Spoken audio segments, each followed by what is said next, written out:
Buenas tardes. En esta nueva tarde gélida que nos está regalando el tiempo, damos comienzo a un nuevo acto de nombramiento de consejero del Instituto de Estudios Manchegos al musicólogo y folclorista don Antonio Vallejo Cisneros. Mi agradecimiento a todos ustedes por su presencia, por dedicarnos este rato para estar con nosotros. Me acompañan en la mesa, de izquierda a derecha, la primera teniente alcalde del Ayuntamiento de Ciudad Real, doña Pilar Zamora, la alcaldesa de Ciudad Real, doña Eva María Masías, y el diputado provincial, don Dionisio Vicente. A todos les agradezco la presencia en este acto y, como siempre, quisiera pedirle a Dionisio que manifieste nuestro agradecimiento al presidente, don José Manuel Caballero, por las referencias que siempre tiene en nuestra institución. Igualmente quiero agradecer la presencia del concejal de Seguridad Ciudadana, don David Serrano. Aunque parezca una paradoja, el tema elegido por el nuevo consejero para el discurso de ingreso no puede estar más de actualidad: el toque de campana. Es una de nuestras muchas tradiciones culturales que no solo en España, sino también en gran parte de Europa, se han ido perdiendo a través de los años en muchos municipios, o han sido, desgraciadamente, sustituidos por mecanismos sonoros o incluso por megafonía. Desde hace unos años, la iniciativa de la UNESCO ha ido entrando en la legislación en materia de cultura de la Unión Europea y, por ende, en la de los Estados miembros, la protección de un nuevo y a la vez muy antiguo concepto, el de patrimonio inmaterial, tradicionalmente conocido hasta hace el cambio casi de término, como la etnografía, la demografía, las tradiciones populares, es decir, una serie de conceptos que hoy día se han incluido todos dentro del concepto de patrimonio inmaterial. Por tal motivo, una de las actuaciones llevadas a cabo por el Gobierno español a propuesta de instituciones particulares, de ayuntamientos y de organismos autónomos ha sido declarar el toque manual de campanas manifestaciones representativas del patrimonio cultural inmaterial de España. Esto se celebró en el Consejo de Ministros del 17 de abril de 2019. Era condición sine qua non, era el preámbulo para que posteriormente el expediente fuera a la UNESCO y allí, el 30 de noviembre de 2022, en el pleno extraordinario celebrado por la UNESCO en Rabat, en Marruecos, se declaró el toque manual de campanas como patrimonio cultural inmaterial de la humanidad. Por consiguiente, vuelvo a insistir, es una enorme satisfacción que un tema tan antiguo, que a los que somos mayores nos recuerda en nuestros pueblos cuando sonaban las campanas y que desgraciadamente hoy ya no existen en muchos casos, sea el tema elegido por nuestro nuevo consejero, y así respaldamos o colaboramos en esa declaración de patrimonio mundial inmaterial de la humanidad del toque manual de campanas. Por mi parte, nada más que decir, agradecer nuevamente a todos ustedes la presencia y cedo la palabra a la secretaria general del Instituto para que lea el acta donde fue nombrado consejero nuestro consejero electo. Muy buenas tardes a todos, bienvenidos. Buenas tardes. Doy lectura al acta de la Asamblea General Extraordinaria del Instituto de Estudios Manchegos, celebrada el 18 de junio de 2022.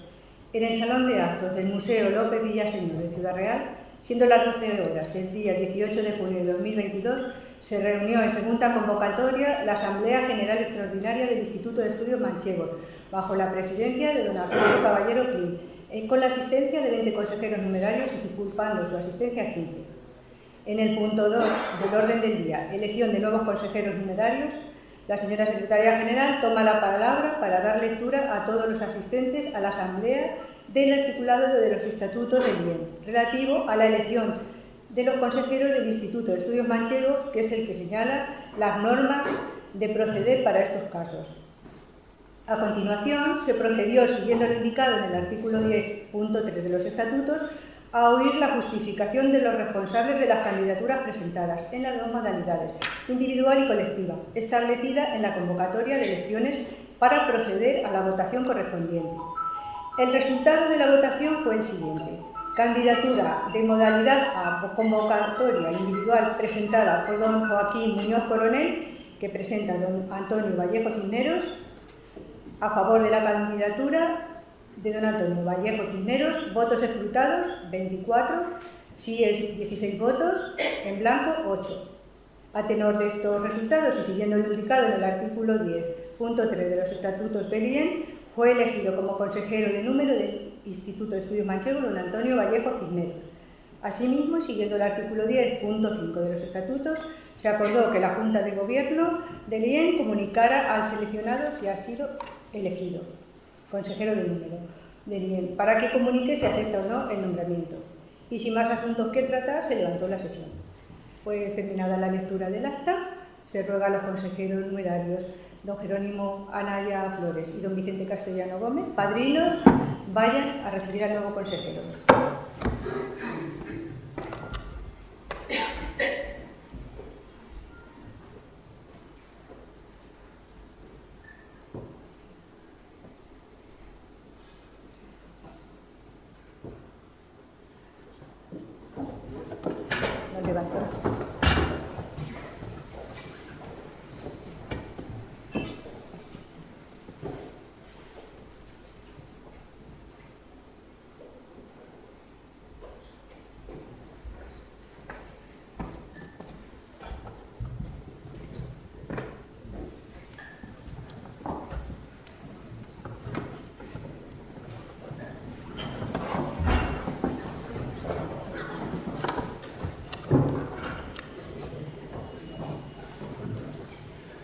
Cedo la palabra a don Jerónimo Anaya Flores, padrino, que pronunciará la laudatio del consejero electo don Antonio Vallejo Cisneros.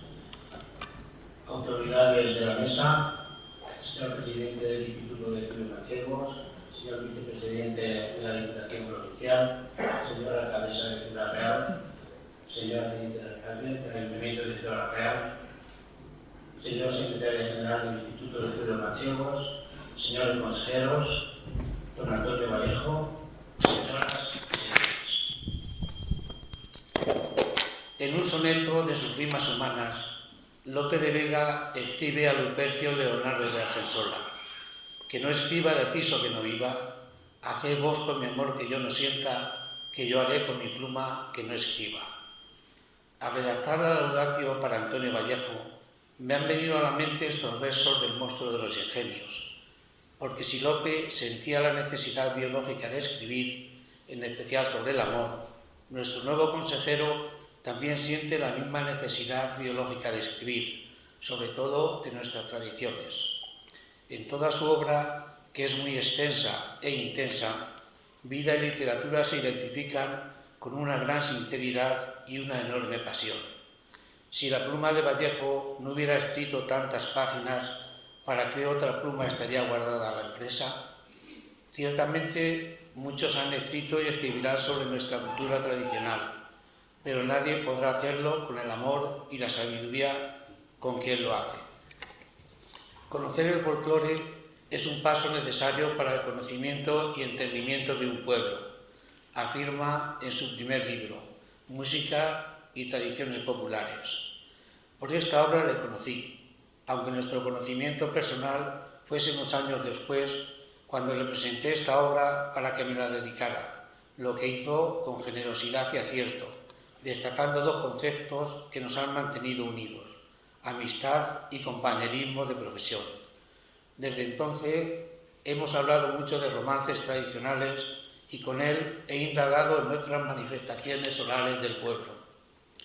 En los años 80 del pasado siglo, fue precisamente el Instituto de Estudios Manchegos el que inició las publicaciones de literatura oral de nuestra provincia, con el primer volumen de los cuentos tradicionales recopilados en la provincia de Ciudad Real, de Julio Camarena Laucirica, el romancero de Alcoba de los Montes de un servidor y el romancero de Castellar de Santiago de Agustín Clemente Pliego. En este panorama aparece en 1990 Música y Tradiciones Populares, que aporta novedades a las publicaciones anteriores. Antonio es músico y plasma en su obra las partituras de las canciones, algo que en los romanceros anteriores ocupaban un lugar secundario. Por otra parte, los autores prácticamente nos centrábamos en los romances, como fieles seguidores de la escuela de Menéndez Pidal. Ahora, Antonio Vallejo amplía el material folclórico, adelantándose a lo que nosotros mismos haríamos en años posteriores. Y las canciones líricas, cantos y juegos infantiles, carnaval, romerías, mayos, completan a los romances tradicionales y de ciego. Más aún, al final de la obra hay capítulos que después ampliará Antonio Vallejo en libros y artículos sobre sonadores e instrumentos musicales, pregones, aldabas y el lenguaje de las campanas, tema del discurso de ingreso que a continuación escucharemos. Así irán surgiendo libros como La danza, antiguo auto de Navidad de Pozuelo, pregones de una y otra calle, quintos y soldaditos de antaño, de apodos y música y pastores de antaño. Antonio Vallejo Cisneros es músico por vocación y tradición. Nacido en una familia de músicos, ha transmitido este don también a sus hijos. Aunque vino al mundo en Argamasía de Calatrava, de muy niño se trasladó a Miguelturra, donde su padre fue nominado para la dirección de la banda musical. Allí ha vivido y tiene su hogar y se siente plenamente churriego. Tres aspectos, a los que se podría añadir alguno más, caracterizan a nuestro nuevo consejero: la música, la docencia y la investigación y divulgación del folclore manchego. A esto añadimos su generosidad, su amistad, su buen humor. Antonio ha sido maestro de enseñanza primaria en diversas localidades. Para él, las aulas eran un santuario de la cultura. Pero el maestro, siempre inquieto, iba adquiriendo nuevos conocimientos hasta obtener el título de profesor de música en su grado profesional en el Conservatorio Superior de Córdoba. Y esa inquietud musical le llevó a realizar estudios superiores de pedagogía musical en Madrid y otros lugares, y a conquistar nuevos títulos como el de experto universitario de formador de formadores en didáctica de la expresión artística para el perfeccionamiento del profesorado del ORCEP y de suficiencia investigadora de la UNED. Además, ha realizado más de una veintena de cursos de perfeccionamiento profesional en afamados cursos internacionales como los de música en Compostela, donde estudia música antigua, Manuel de Falla de Granada, donde perfecciona sus conocimientos sobre canto gregoriano, etc. Estos estudios le fueron facultando para ejercer de manera continuada durante más de 4 décadas en diferentes tramos del sistema educativo actividades profesionales ligadas a estas áreas. En Comisión de Servicios desempeñó en la Dirección Provincial de Educación de Ciudad Real el cargo de asesor técnico pedagógico, encargado del diseño y realización de un plan provincial de perfeccionamiento del profesorado de educación primaria. Más tarde, tras tres cursos como profesor en el Conservatorio de Música Marcos Redondo de Ciudad Real, en 1987 pasó a la Universidad Complutense de Madrid, donde, tras obtener por oposición la titularidad, desarrolló su labor durante sus últimos 25 años como profesor en la Facultad de Educación, Departamento de Expresión Musical y Corporal, impartiendo clases de diplomatura y posteriormente de grado y del programa de doctorado. Además de los 6 libros citados, es autor de 3 publicaciones videográficas: La educación musical en el aula, La mujer del pecado mortal o de las campanillas de las ánimas y cantos satíricos burlescos de un lugar manchego, Los Dómine. Ha participado en diversas obras colectivas. Destacamos entre ellas el Diccionario de la Música Española e Hispanoamericana, dirigido por Emilio Casares. Más de 20 publicaciones avalan su presencia en diversos congresos: la investigación del folclore musical en la escuela, sonadores e instrumentos musicales de tradición en los ambientes pastoriles, el viejo lenguaje de las campanas en la Torre Gorda, un útil y ancestral aerófono pastoril, el silbato de piedra, antiguas postales sonoras de la Semana de Pasión en el campo de Calatrava, etcétera, etcétera. También ha ejercido el periodismo en el diario Lanza de Ciudad Real, en el semanario pedagógico Servicio, en el boletín e información municipal de Miguel Turra y la revista Ayer y Hoy. Ha sido pregonero de las fiestas de Miguel Turra y está preparando el pregón de la próxima Semana Santa en su pueblo de adopción. En unas semanas presentará su nueva obra, actualización del antiguo carnaval churriego.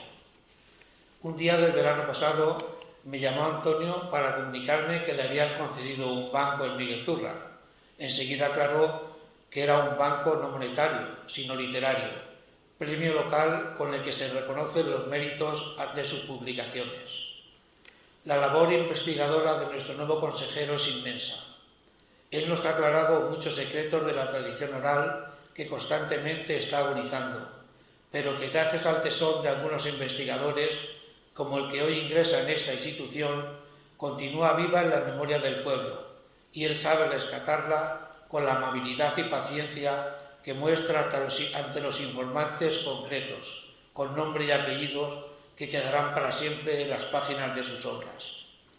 El Instituto de Estudios Manchegos se honra con su presencia, que sin duda redundará en el estudio y difusión de nuestras tradiciones, que sobrevivirán gracias a su esfuerzo y sabiduría, y llegarán renovadas hasta todos nosotros, pues, por decirlo con palabras de Gracián, cuando los ojos ven lo que nunca vieron, el corazón siente lo que nunca sintió.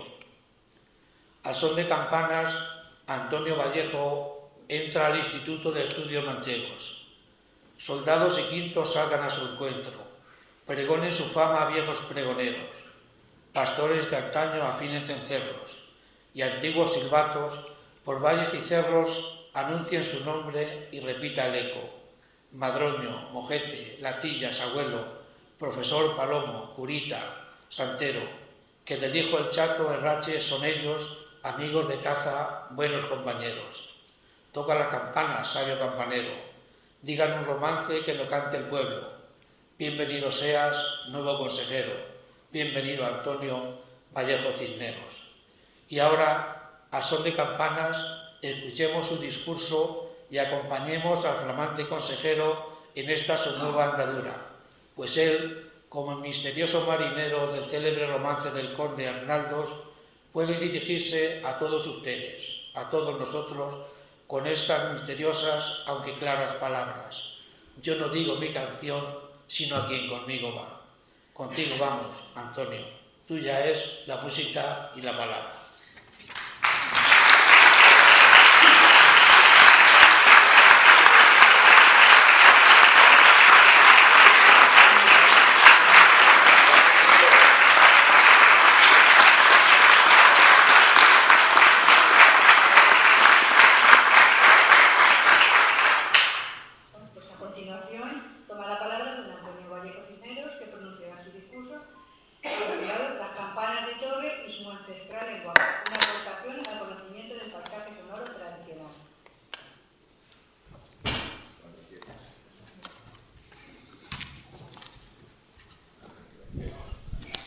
Jerónimo, me has emocionado, de verdad.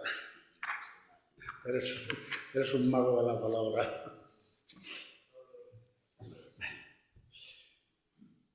Doña Pilar Zamora, primera teniente de alcalde del Ayuntamiento. Doña Eva María Masías, alcaldesa del Ayuntamiento de Ciudad Real. Don Dionisio Vicente, diputado provincial. Don Alfonso Caballero Clean, presidente del Instituto de Estudios Manchegos, miembros de su junta directiva, señores consejeros de la institución, amigos todos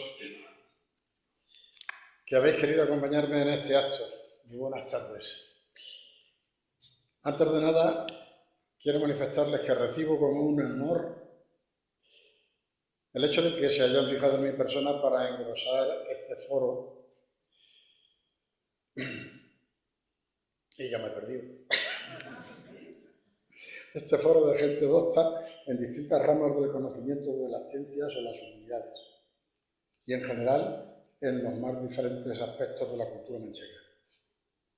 La verdad es que no sé si merezco el honor de que se me haya propuesto como nuevo consejero de esta tan digna institución.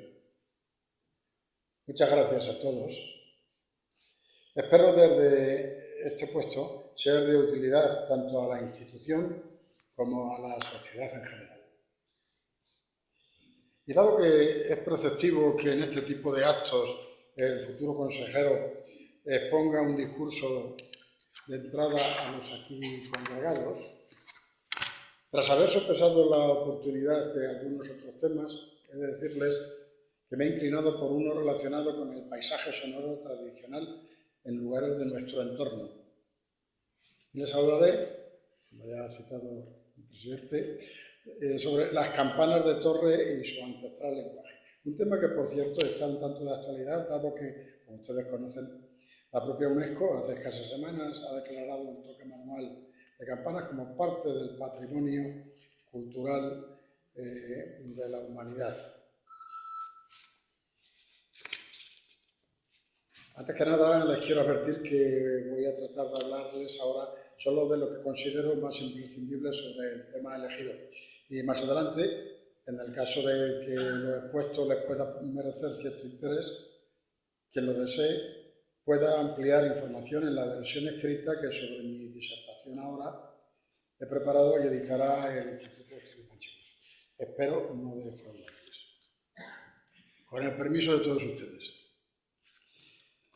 Se conoce como campana de torre al instrumento metálico que habitualmente encontramos en las espadañas y campanarios de nuestras iglesias, con forma de copa invertida, generalmente elaborado en bronce, y que produce sonido cuando, suspendido, se percute en el lateral mediante un badajo que cuelga de la bóveda de dicha copa, o bien desde el exterior mediante un percutor o martillo. Siguiente, por favor.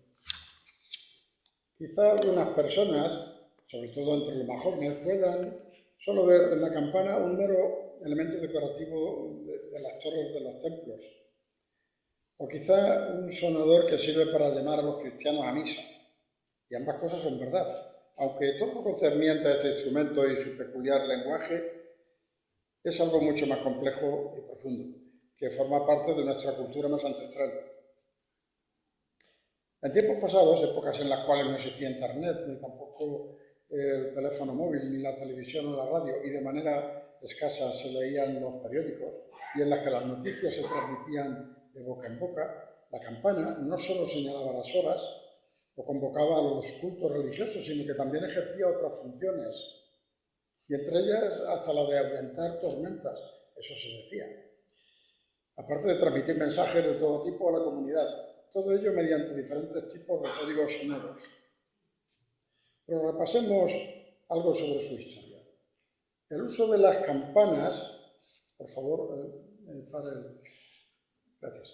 El uso de las campanas, más bien campanillas, como instrumento sonoro, se documenta desde el tercer milenio a.C. en la antigua Mesopotamia, expandiéndose después por diferentes lugares de Asia, como Tíbet o los actuales territorios de China y Japón, y desde el segundo milenio entre los egipcios, así como también el pueblo persa y posteriormente Grecia. Entre los romanos, la campana, o tintinnabulum, de pequeño tamaño, se utilizaba para convocar al pueblo a actividades públicas como la apertura del comercio, quedando constancia también de haber sido utilizado para anunciar a la comunidad asuntos como la hora del baño, el paso de un cortejo con el reo camino del suplicio, la proximidad de un eclipse, etc. Aunque asimismo se han encontrado como instrumentos lúdicos e incluso esbozos. Pero donde la campana adquirió verdadera importancia fue entre los cristianos como instrumento sonoro utilizado para llamar al pueblo a la oración, razón por la cual comenzó a equipararse su sonido como la voz de Dios. Y se atribuye al obispo Paulino de Nola, a caballo entre el siglo IV y el siglo V, el haber sido el primero en disponer su utilización para convocar a los fieles a los cultos en los monasterios. Por favor. Gracias. Y en las iglesias cristianas. Si bien es cierto que posteriormente sería Sabino, papa entre el 604 y el 606, quien sustituyó a Gregorio I el Grande, San Gregorio, quien instituyera y regularizara lo correspondiente al sonido de las campanas para indicar al pueblo las horas canónicas, el recogimiento y la oración, ordenando que en todas las iglesias fueran colocados este tipo de instrumentos y que su voz se escuchara en las misas solemnes. Ejemplares más pequeños que los que ahora vemos en las torres se usaron en comunidades monásticas desde el siglo VI, en sustitución a otros instrumentos de convocatoria, como fueron las tabletas de San Lázaro, que se hacían sonar en el interior de las comunidades religiosas, al objeto de convocar a sus miembros a la oración en determinadas horas. Y aquí una reproducción de aquel instrumento, que es claro que servía para despertar.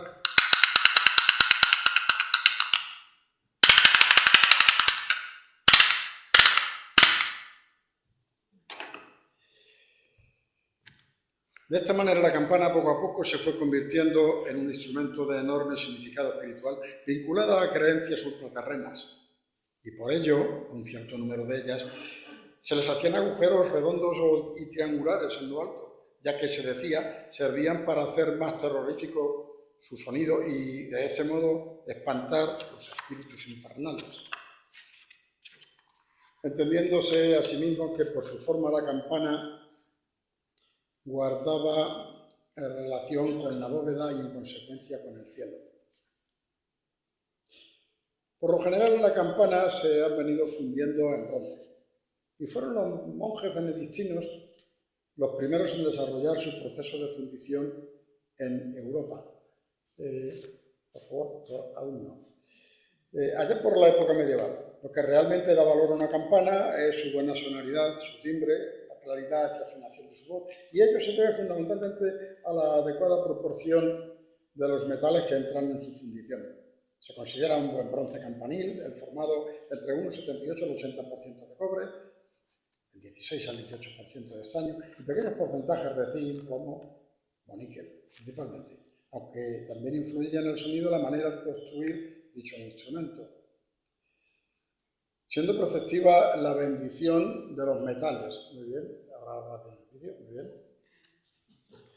Con los que habría de formarse el fundido, dado que se consideraba que estos de por sí eran cosa impura, de la cual debían ser expulsados los espíritus maléficos para dar paso al poder divino, con cuyo auxilio las campanas debían esparcir propiedades benéficas. A una campana le añade valor, quieto por favor, su antigüedad e interés histórico, así como la riqueza de sus inscripciones y decorado general. Adelante el vídeo. Por la parte exterior de estos instrumentos casi siempre aparecen cenefas con dibujos y trazos en relieves, cruces, el rostro de Jesús o María, así como diferentes tipos de frases e invocaciones en latín como Te Deum laudamus, Ave María, Deus homo factus est, etc.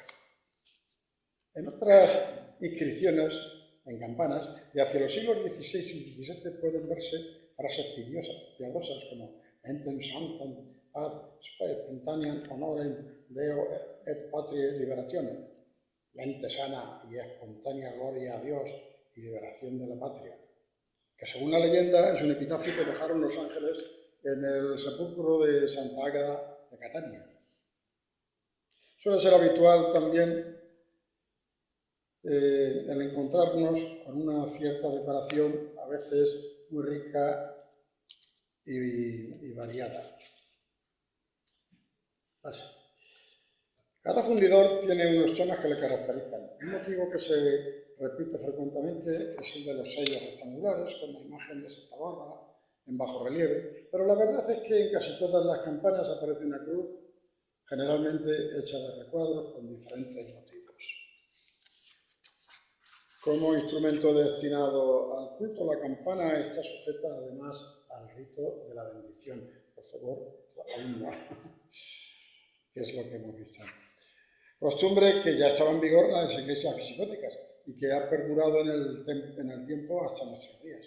Por ello, la Sagrada Congregación de Ritos mandaba expresamente que se bendijesen las campanas antes de ser colocadas en las torres de las iglesias.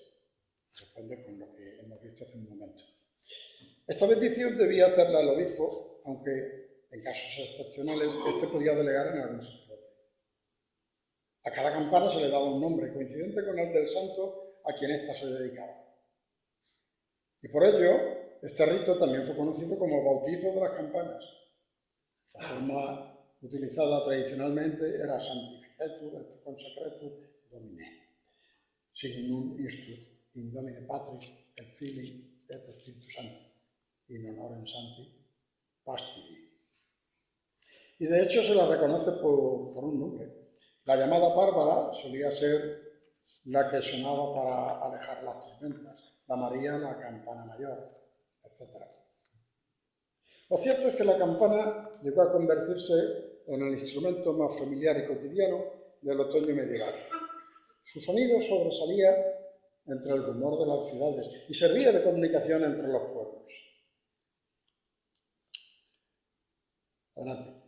En la vida conventual, mediante la campana, ya hemos anunciado, se recordaba al cristiano sus deberes, a la vez que le invitaba a la oración en distintos momentos del día. Así, el primer toque de horas en los monasterios era el de maitines, que a veces se simultaneaba con el de laudes, y se hacían escuchar antes del alba, para de esta forma anunciar el nuevo día. Seguidamente, al rayar el día, se sentía el toque de primas, y horas más tarde, los de tercia, sexta, nonas, y como conclusión del día, el toque de completas. Pero, como todos estos toques guardaban una cierta relación con la luz solar, dependiendo de cada estación del año, podía variar el momento de su emisión. Fuera de la vida conventual, y antes de que los relojes subiesen a las torres y marcasen las horas, la vida en los pueblos estuvo ordenada por las campanas. Así, antes incluso del amanecer, la campana emitía también el toque de alba, avisando del nuevo día, y despertaba a los labradores invitándoles a la oración. Más tarde, sus tañidos volvían a escucharse, aunque de una manera diferente, a la hora del ángelus, en un toque conocido en muchos lugares como toque de puchero, que se realizaba a las 12 del mediodía, frecuentemente mediante 12 tañidos lentos en la campana, invitando con ello a la oración, momento en el cual los labradores paraban su faena y elevaban una plegaria al cielo para, acto seguido, preparar la comida y finalmente descansar en una breve siesta. Por cierto, uno de los dichos populares relativos al toque de ángelus sentenciaba que el que oye las 12 y no va a comer, o no tiene hambre, o no tiene qué. Horas después, al anochecer, el tañido del bronce emitía el toque llamado de oración, marcando también el cese de las labores y la invitación a que la gente se recogiera en sus casas. En definitiva, el sol, el astro rey, era el que regía el horario de los trabajos, la oración y el tiempo de la comida y la siesta. Y todo ello se anunciaba, como hemos citado, por la campana. Su sonoridad mezcla en un cierto matiz esotérico, mágico y en todo caso espiritual. Más adelante en el tiempo, con el fin de que aquellos mensajes sonoros pudiesen llegar a una mayor distancia y en definitiva a más gente, se fue aumentando el tamaño de las campanas, haciéndose a su vez necesario construir espadañas, campanarios en las torres y además, dado el poder de estas para transmitir mensajes, fueron acrecentándose sus funciones con la emisión de comunicados de todo tipo, lo cual precisó de la creación de una amplia serie de códigos sonoros que los campaneros debían aprender a emitir y la gente a saber interpretar. ¿No? De esta misión se encargó principalmente la jerarquía religiosa, y se fueron dando normas desde las respectivas catedrales a las parroquias.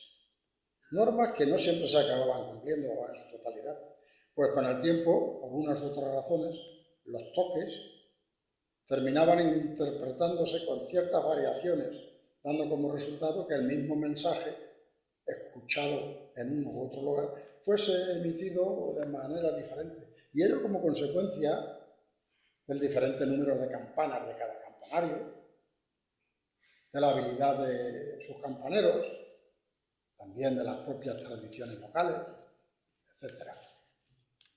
Había toques en los que solo intervenía una campana, mientras que otros precisaban de un número mayor de estos instrumentos en acción, sonando a la vez, o bien con cierta alternancia.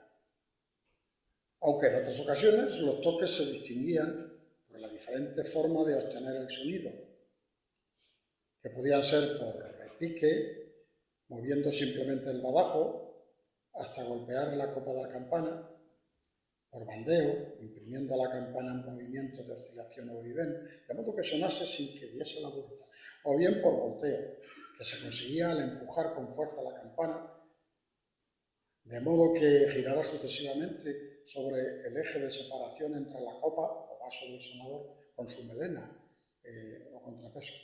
Ahora sí, veamos seguidamente un ejemplo de repique, seguido de bandeo y también de volteo. Gracias.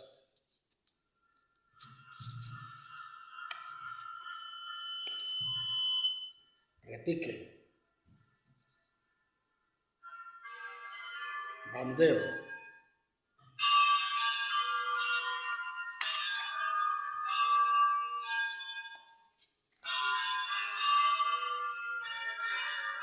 volteo,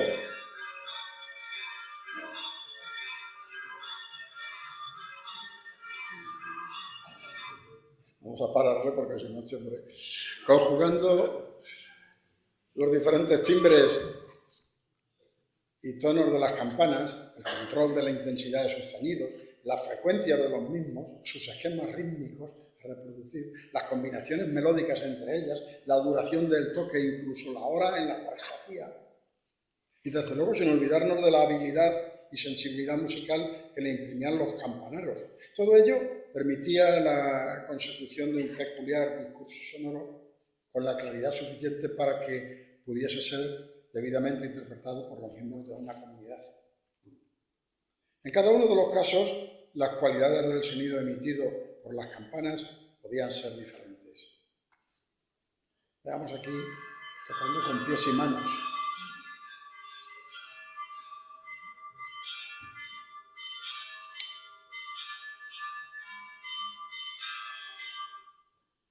En definitiva, aquellos mensajes, ya fuesen de contenido religioso, social o de interés diverso, formaban parte de la vida cotidiana de los pueblos, bien de manera sencilla, avisando para los diferentes cultos, como el rezo del rosario, la hora santa, las novenas o la misa, y de manera diferente si era la misa de diario, la misa mayor del día festivo, y más si encima tenía sermón, eran diferentes toques. Aparte de lo dicho, las campanas también transmitían mensajes de alegría general a la comunidad, anunciando las fiestas mediante un largo y animado volteo. Veamos un toque de fiesta.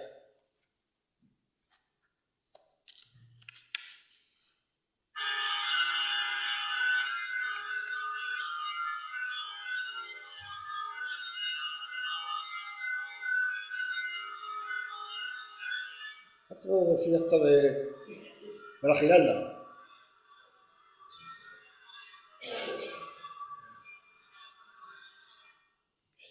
Por ejemplo, en el caso de Miguel Turra, tengo que citar el pueblo, y en otros lugares, en días como la víspera de los santos patronos, el Cristo de la Misericordia y la Virgen de la Estrella, después de las 8 de la tarde, se procedía a un largo y alegre volteo de campanas anunciador de la fiesta grande, toque que se repetía el día siguiente, previo a la misa mayor.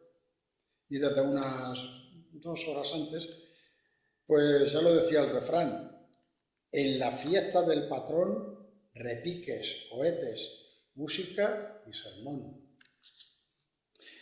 Otro toque similar a este citado se escuchaba cada año en Miguel Turra y otros muchos lugares, cuando los quintos, y se acordará Clemente, que está por ahí, cuando los quintos, todos juntos, acudíamos a muchas quintas, atrás también, a la ermita del Cristo para participar en una misa delante del Santo Patrón, antes de incorporarnos al servicio de la patria. Y era tradición que estos jóvenes subieran al campanario, a Torregorda, para todos y por turnos de parejas echar las campanas al vuelo, con fuerza y velocidad, hasta que éstas llegaban a encanarse. Esto es, quedarse mudas, de modo que el badajo no llegase a tocarlas. En un acto de comunicación a los convecinos de la alegría del colectivo junto a su demostración de vigor. Asimismo, en muchos lugares de nuestra geografía había toques de romería y de rogativa que se hacían hoy, estos últimos, durante las procesiones que se organizaban para bendecir los campos e implorar la llegada de las beneficiosas lluvias de primavera, principalmente. Un toque muy habitual en muchos sitios, con cierto trasfondo también de rogativa, magia y esoterismo, era el de nublo, que se escuchaba ante la inminente caída de granizo o cualquier tipo de tormenta, con el fin de poder alejar esta de los campos de la comunidad local. Pues era cosa muy generalizada la creencia de que la tormenta dañina desaparecería espantada por el sonido de estos instrumentos. En bastantes lugares era habitual que a la vez que la campana sonara a nublo, el sacerdote saliese a la puerta de la iglesia para, desde allí, realizar los rituales oportunos. Luego, si la tormenta se desataba a pesar de las previsiones dispuestas, se podía decir que el sacerdote, que el cura, no había conjurado bien. Pero claro, también el sacerdote podría opinar que más bien la culpa podría ser del campanero, del sacristán, por no haber realizado el toque adecuadamente, o incluso que lo había hecho mal, aposta, como venganza porque estaba escasamente retribuido. En definitiva, siempre se podría tratar de buscar o inventarse alguna razón que justificase los daños acaecidos. Veamos dos ejemplos seguidos del toque de Tente Nublo. Adelante.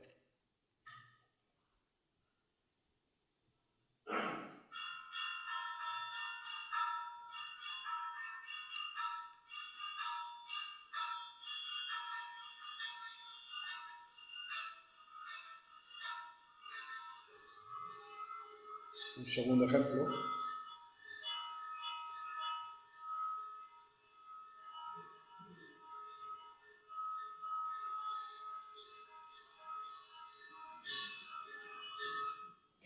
En muchas localidades se decía que la campana, con su forma de hablar, decía: tente nublo, tente tú, que Dios puede más que tú. Si eres agua, ven para acá. Si eres piedra, vete allá. 7 leguas de mi pueblo y otras tantas más allá. Tente nublo, tente tú.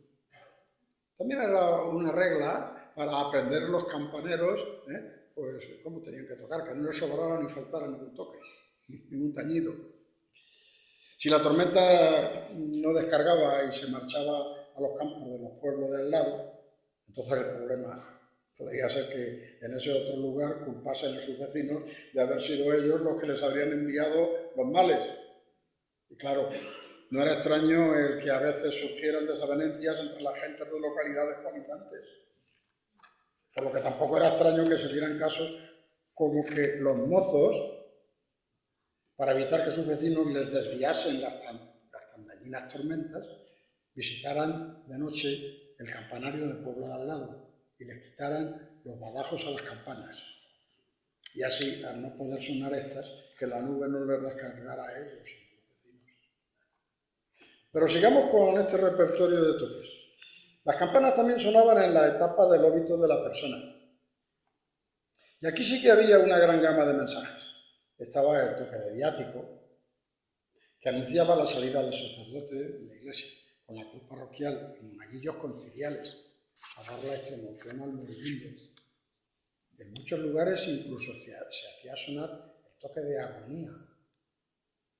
Este toque indicaba un inminente fallecimiento, toque del cual pensamos que no debía ser para el moribundo muy reconfortante su escucha, pero era así.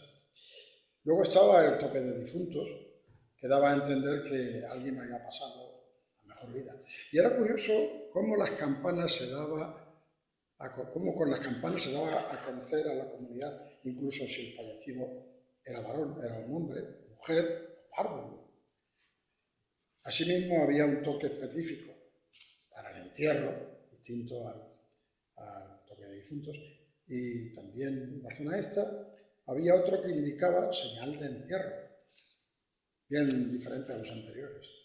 Con respecto a los toques de la fase del óbito de la persona, diremos que en la localidad manchega antes citada, si algún cristiano fallecía, el hecho se anunciaba a todos mediante tránsitos, tocados con una sola campana en ese lugar, la mayor o la de sonido más grave, con series en las que se iban alternando de manera espaciada 1 y 2 tañidos. Y para hacer saber si el finado era hombre o mujer, se comenzaba y finalizaba cada serie de tránsitos con los llamados clamores, o tañidos de las 3 campanas que habitualmente podían tener un campanario, de las 3 campanas a la vez. De modo que si se hacían sonar 3 clamores, antes de los toques de tránsito, la comunicación era que el fallecido era un hombre, y si solo sonaban 2, que se trataba de una mujer. Este tipo de toque se escuchaba en horarios de mañana, hasta el mediodía solamente.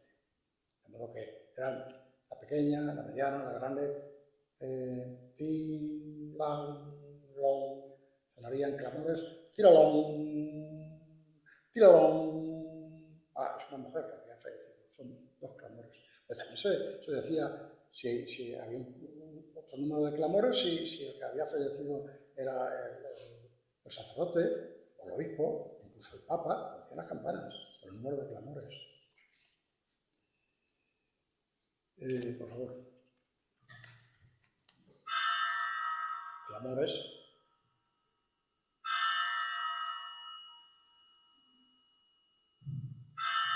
Tres clamores, falleció un hombre.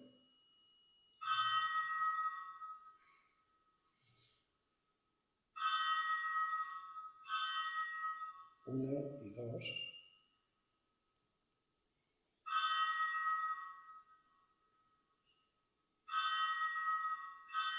Esto es en un lugar de aquí próximo, pero en otros lugares podría ser de otra manera.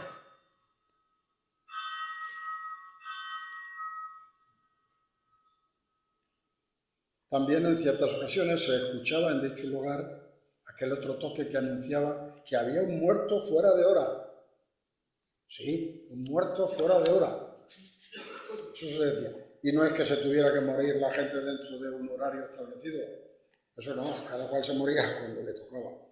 Claro, pero el toque de muerto fuera de hora, que sonaba precisamente entre las 12 del mediodía y las 2 de la tarde, hasta las 12 era si se había fallecido alguien del pueblo. Entre las 12 y las 2 de la tarde daba a entender que el finado era una persona del pueblo, pero que en ese tiempo estaba residiendo fuera. Asimismo, la importancia social que el finado hubiera tenido en vida quedaba reflejada por el tañido de las campanas, ya que si el fallecido era adinerado, la familia pagaba generosamente a los campaneros, a cambio de que hiciesen sonar durante bastante tiempo los tránsitos. Y por el contrario, sonarían brevemente en el caso de una economía modesta, cosa esta que ya venía recogida hasta en el refranero, cuando dice aquello de por el dinero de su bolsón le doblan al muerto la campana y el esquilón.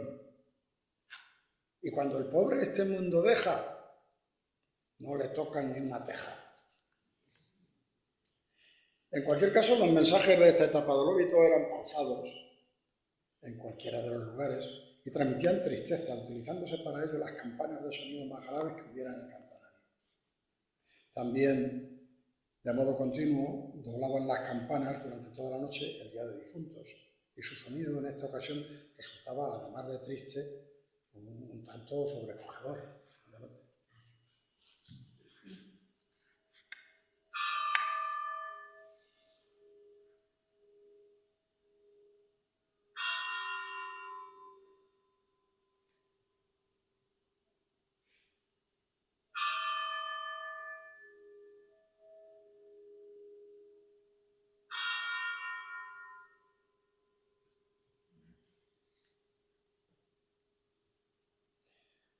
Pero el toque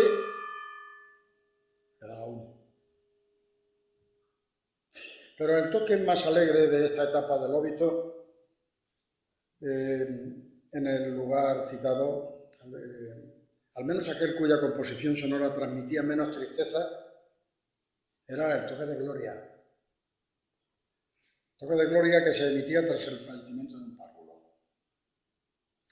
Este era un toque ágil, en el que se utilizaban únicamente las dos campanas de sonido más agudo del campanario, no la grave, anteriormente de la que hemos hablado, en un hábil juego sonoro plenamente musical, en el que se sustituía el lento y grave tañido de los tránsitos por un toque más agudo, ligero y adornado, donde la campana más pequeña llevaba un especial protagonismo, que se conseguía repicando directamente con el badajo, lo cual exigía la presencia del campanero en lo alto del campanario, pues no sonaba bien con solo tirar de las cuerdas desde abajo. La composición transmitía alegría, pues se entendía que el párvulo, al morir, iba derecho al cielo. Veamos ese toque de gloria.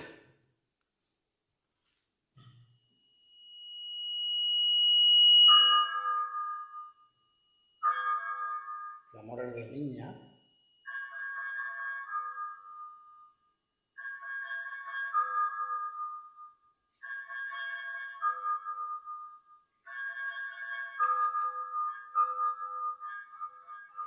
Acelerando.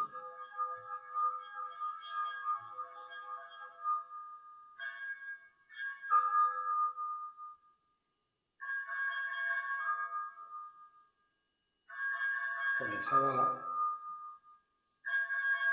poco más suave al principio, iba adquiriendo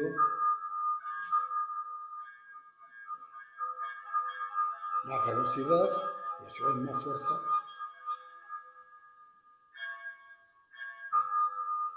Así se repetía pues, el tiempo necesario. En muchos otros lugares a este toque se le conocía también como el toque de bien vas, pues se decía que la campana cantaba bien vas, bien vas, para la gloria vas. Y tocaban así, dos campanas. Ting, ting, tan, tan, ting, ting, tan, ti, ti, ti, ti, tan. Bien vas, bien vas, para la gloria vas. Bien vas, bien, para la gloria vas. Bien. Asimismo, en otras localidades se daban avisos de cierto interés social, tales como el toque de concejo, que convocaba a los vecinos para tomar ciertos acuerdos en esa comunidad. Adelante.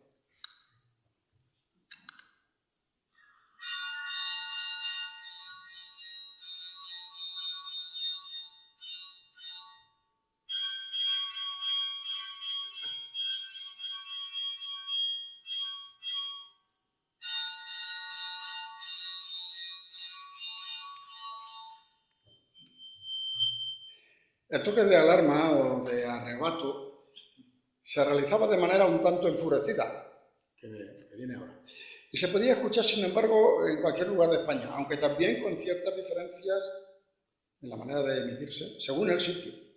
Pero en todo caso sonaba muy insistentemente, avisando así de una desgracia, inundación o fuego, y había localidades en las que la campana podía comunicar incluso hasta el lugar aproximado en el que el hecho se hubiera producido, de modo que el vecindario pudiera acudir con la máxima urgencia a socorrer a los afectados. Lo decía la campana. Adelante.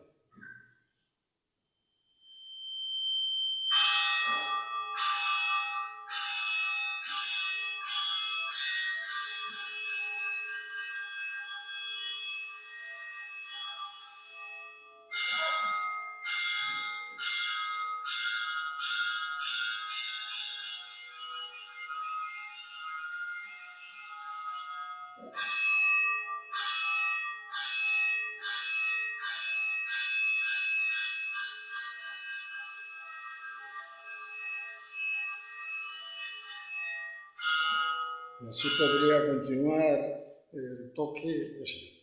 Otro toque era el de perdidos, y se oía en los días de densa niebla, sobre todo al llegar la noche, o cuando se tenía constancia de que alguien se encontraba extraviado en los campos del término. Pues de este modo, el tañido de la campana serviría para orientarle acerca del lugar en el que estaba el pueblo. En otros sitios también se emitía el toque de dula, que avisaba de la salida del pastor comunitario, y otros servían para avisar del día de mercado, diferente a los otros toques, o de la llegada al pueblo de alguien esperado por la comunidad, como podría ser el cirujano sacamuelas, e incluso toques de aviso a los muchachos del comienzo de las tareas escolares.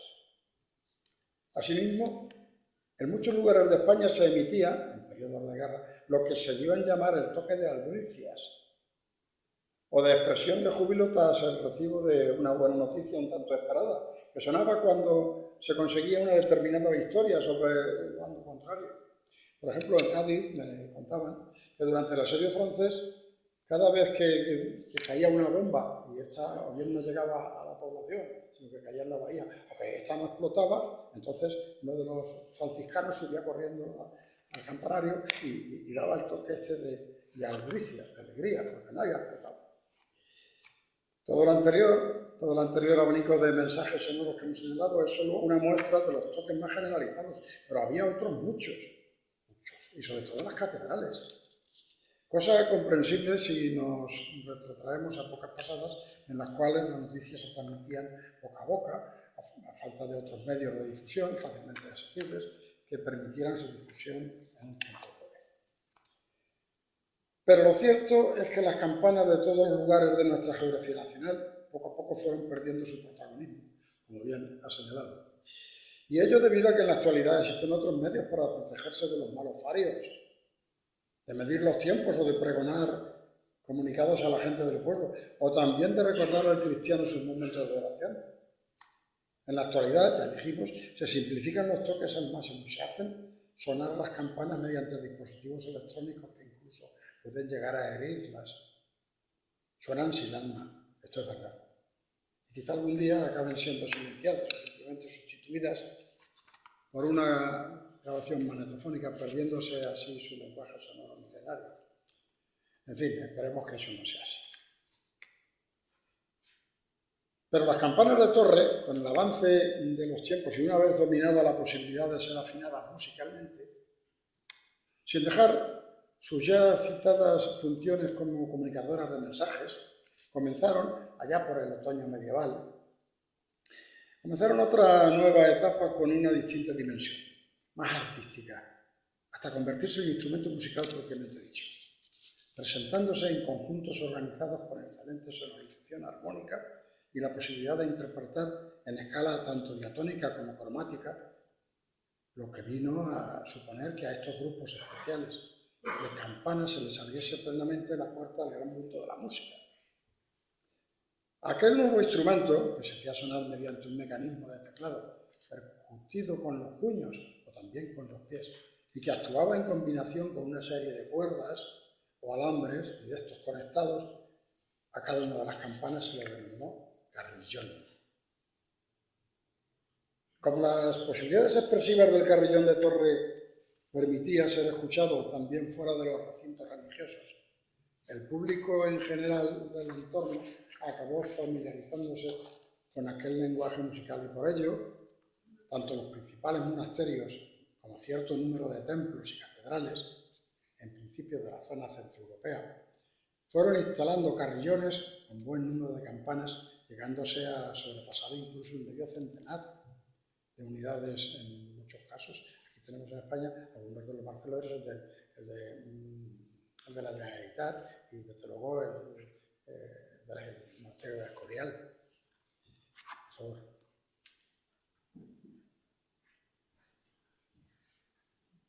Es el de la Generalitat. Percute los puños, los pies.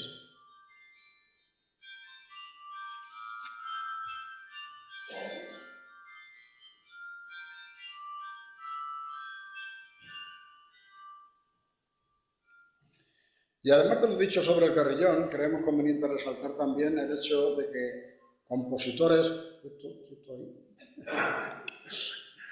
El hecho de que compositores tanto del presente como de épocas pasadas se sintieron atraídos por las posibilidades tímbricas y musicales en general de las campanas, como fuente de inspiración para sus obras, y las fueron incluyendo en cierto número de sus creaciones. A modo de ejemplo, cabría citar a Händel, que usó un juego de campanas pequeñas en su oratorio Saúl.